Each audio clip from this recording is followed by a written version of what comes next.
que essas pessoas acabam criando uma identidade. Então, pô, a gente se chama, nós somos a família GF, né? Que é o acrônimo de Ações Garantem o Futuro. E aí os caras que seguem o jeito Barsi de investir se autodenominam barcianos. Eu sou barciano. Caraca, que legal. Cara, é muito engraçado. E é uma comunidade que eu acho muito gostoso, que se ajuda muito. Os caras já passaram por poucas e boas. Então foram pessoas que... As pessoas mais antigas de mercado, pô, já viram tudo que não dá certo. E aí, pô, me encontrei nisso aqui. Você tem um iniciante que tá chegando. Então, você não vê aquele cara, sabe? Tipo, cuzão, não sei o quê, você é o trouxa, né? Deixa eu te perguntar algo que eu tenho bastante curiosidade. IRB. Não só sobre a ação, mas você tá no conselho. Tô no comitê. No comitê de auditoria. Isso. Como funciona isso? Isso, acho que para a maioria das pessoas é algo muito diferente. Como que funciona isso? Tem reuniões? Aí você vai e tem...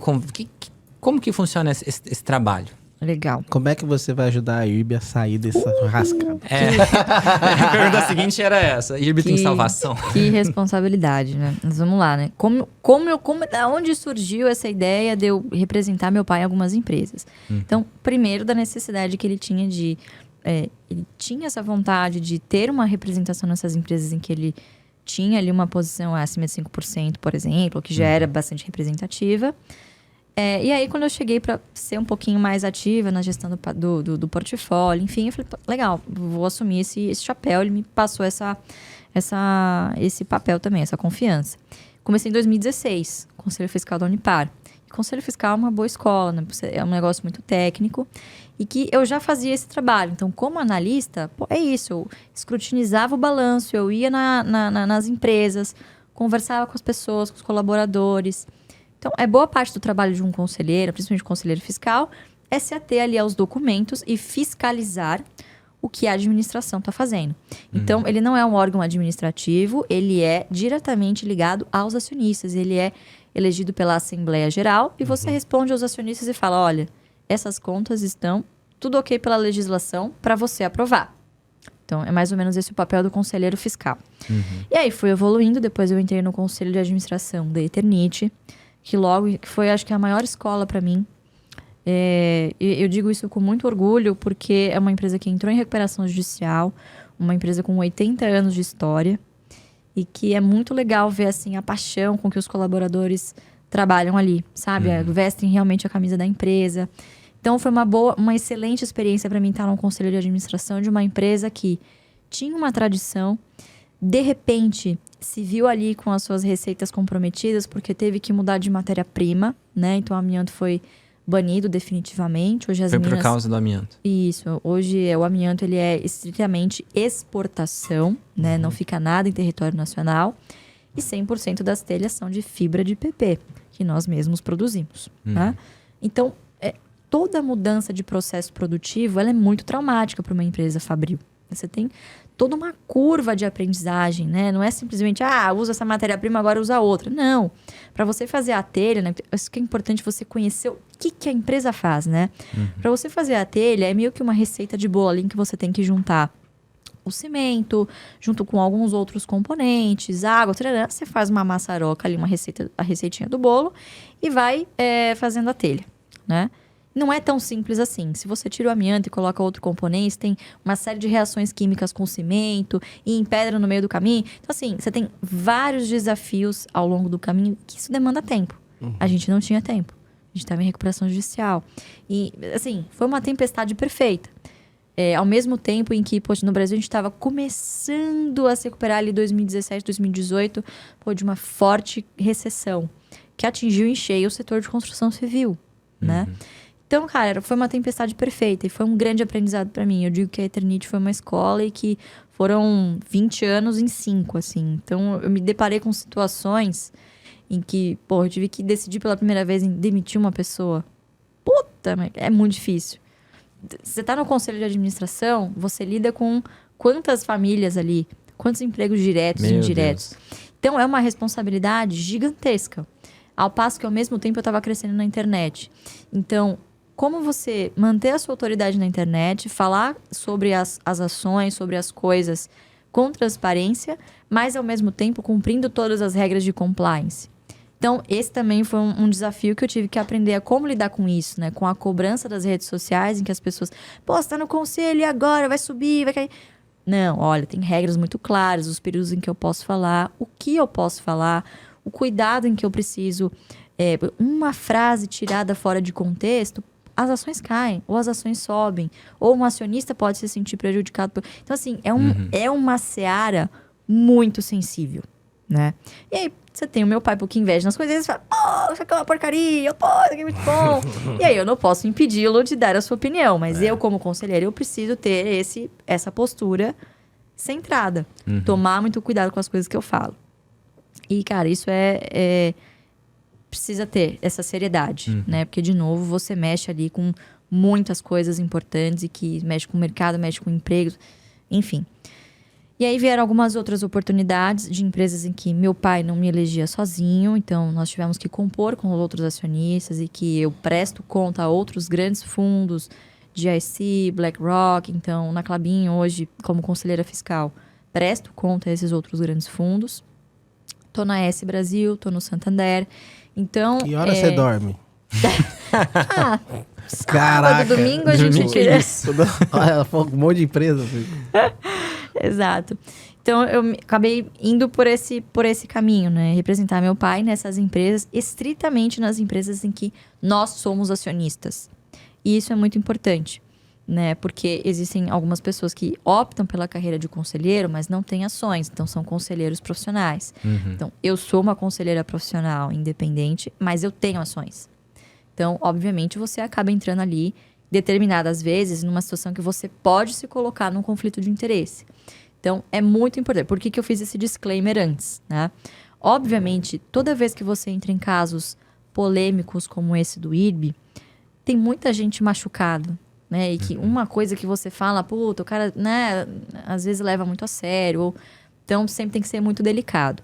Então, o IRB foi um case que a gente começou a prestar atenção no ano passado apenas, né? A gente não olhava para o papel, porque a gente julgava que, apesar de estar num setor muito bom, os múltiplos não faziam muito sentido. Mas também a gente não se debruçou do negócio a ponto de, tem alguma coisa errada. Sei lá, cara, tá caro. O que a gente julgou, tá caro, não vou olhar nesse momento, enfim. E aí as coisas começaram a aparecer, e de fato foi comprovado, houveram muitos episódios de fraude. Então, executivos que, em prol de receber o bônus lá na frente, poxa, depois inventaram que o Warren Buffett era investidor. Nossa, essa foi incrível. Cara, umas coisas assim bizarras que eu não me recordo, assim, do tempo que eu trabalho em mercado de ter assistido um negócio desse. Tipo, você teve até as empresas X e tal, mas, pô, o cara inventar, soltar uma lista fake, porra, na era da informação, em que, obviamente, ele seria descoberto mais cedo ou mais tarde. Então, foi um negócio extremamente bizarro. Extremamente bizarro. E aí, a gente começou, obviamente, o mercado inteiro. Até como conselheira, você olha e fala, o que eu posso aprender disso aqui para ver se não tem alguma coisa acontecendo na minha empresa também, né? O que eu posso aprender dessa situação? E a gente começou a mergulhar na empresa, conhecer a história do IRB, conversar com pessoas que já passaram por lá. Então, qualquer decisão de investimento, ela não é tomada do dia para a noite. Pode demorar meses até você fazer o primeiro investimento. Ou até você começa a comprar algumas coisas pontuais e demora um tempo até você ter uma posição mais robusta em que você diga, pô, vou entrar de cabeça num negócio aqui. Então, a gente começou a se aprofundar desde essa época. No passado, a gente tomou a decisão. Pô, vamos começar a entrar nisso aqui, aos pouquinhos, para ver onde é que a gente está pisando, conhecer as pessoas. E hoje a gente chegou num momento em que o cara vê que tem o Barço comprando as ações, ele se interessa em chegar em você, em explicar o case. Então, hoje, obviamente, a gente tem abertura nas empresas a esse tipo de discutir os assuntos que podem ser discutidos, obviamente. E começamos a entrar na empresa em 2021. E algumas coisas ali que foram ditas, não, ano que vem vai dar lucro, nananana, a gente começou a perceber, bom, eu acho que não é bem assim. Acho que não é bem assim. Vamos conversar com alguns outros acionistas também importantes de referência. Então, isso é público, né? Lírio Parisotto, por exemplo, também montou uma posição na empresa dele através do fundo. Acho que são 30 milhões de ações. Isso é público, tá, pessoal? E a gente sentou e falou assim, vamos sentar mais ativamente na administração da empresa para ver o que a gente pode fazer. Primeiro, se certificar que a situação que ocorria antes de fraude, de controles internos, não se repita mais. Então, qual que é a função do comitê de auditoria? É assessorar o conselho de administração, no que tange as informações contábeis, no que tange aos processos de controles internos, normativos, auditoria interna, então sempre acompanhar os riscos mais materiais, esse tipo de assessoramento. Então são reuniões praticamente quinzenais, quando não semanais. Isso é muito comum em empresas em que estão passando por alguma situação mais sensível, vamos dizer assim, né? E a gente começou a perceber que o case estava se deteriorando de novo no início desse ano, quando a empresa começou a soltar algumas informações no seu balanço de que, olha, pode ser que a gente dê mais prejuízo aqui e vamos precisar capitalizar de novo. Aí a gente falou, não, vamos entrar ativamente e ver como é que a gente pode ajudar nesse sentido. Como a gente vê hoje, a maneira que a gente pode mais ajudar? Comunicação. O problema do IRB hoje, além do prejuízo, obviamente, o negócio ainda não está bem, é a crise de confiança com a empresa. E, obviamente, né? Então, hoje, como membro do comitê de auditoria, o que eu me certifico de prontidão? As pessoas que estão lá hoje estão preocupadas também com seus CPFs, são conselheiros profissionais, portanto, estão preocupados com as decisões que estão tomando ali. Todo mundo está muito ciente que qualquer decisão tomada no IRB hoje, cara, vai ser olhada assim, na lupa, né? Por outro lado, como acionistas, nós nos comprometemos. Olha, vai ter subscrição, entendemos, vai precisar capitalizar. Ok, vamos colocar dinheiro, nós vamos colocar 10 milhões de reais. Apesar de termos 26 milhões de ações, quase 30 milhões de ações. 10 milhões de reais. E aí, se realmente o que vocês estão falando, soltando nas demonstrações, legal, agora o setor vai melhorar, aí sim. Então, todo o case que a gente entra é sempre mirando o longo prazo.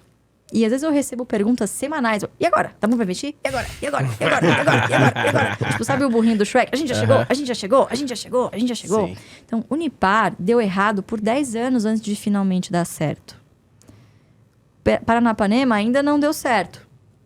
Taurus já deu certo, já deu muito certo, né? Entre outros, vários cases ao longo do tempo, que as pessoas às vezes vão se esquecendo, mas que demandaram tempo, demandaram muita paciência, né? Então, outra coisa para se denotar também sobre o IRB é que é o seguinte, cases de turnaround na nossa carteira não excedem mais do que 3% do patrimônio. Que do Barça é muita coisa. Mas, de novo, se a gente erra num case desse, o que sai danificado é o seu ego, não o seu bolso. Se dá certo, pô, legal, talvez esteja aí o outro bilhão, entendeu?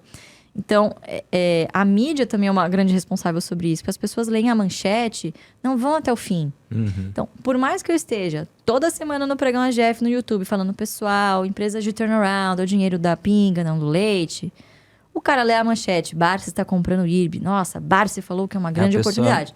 É isso, eu vou comprar tudo que eu tenho, ou 50% que eu tenho, 50% em Oi, 50% em IRB, ou 30% em IRB, 30% em Oi, 30% em Cogna, o que der certo deu, vou ficar rico. Então, isso é muito danoso, né? Então, de novo, entramos no IRB, ainda estamos confiantes, mas é uma empresa que precisa de tempo e agora vai precisar se provar. Então, o que eu posso dizer para quem está assistindo é, como membro do comitê de auditoria, eu preciso me certificar de que os controles internos estão ok, de que a SUSEP está fiscalizando de fato o que precisa ser fiscalizado, que também é o órgão que está em cima. Então, eu acho que é um case para esperar. Eu não tenho outra coisa a não ser dizer, precisa aguardar. É muito pouco tempo ainda. A gente está há 1 ano no case. 1 ano. É um horizonte de investimento ainda curto, perto do prazo que a gente pretende ficar no papel.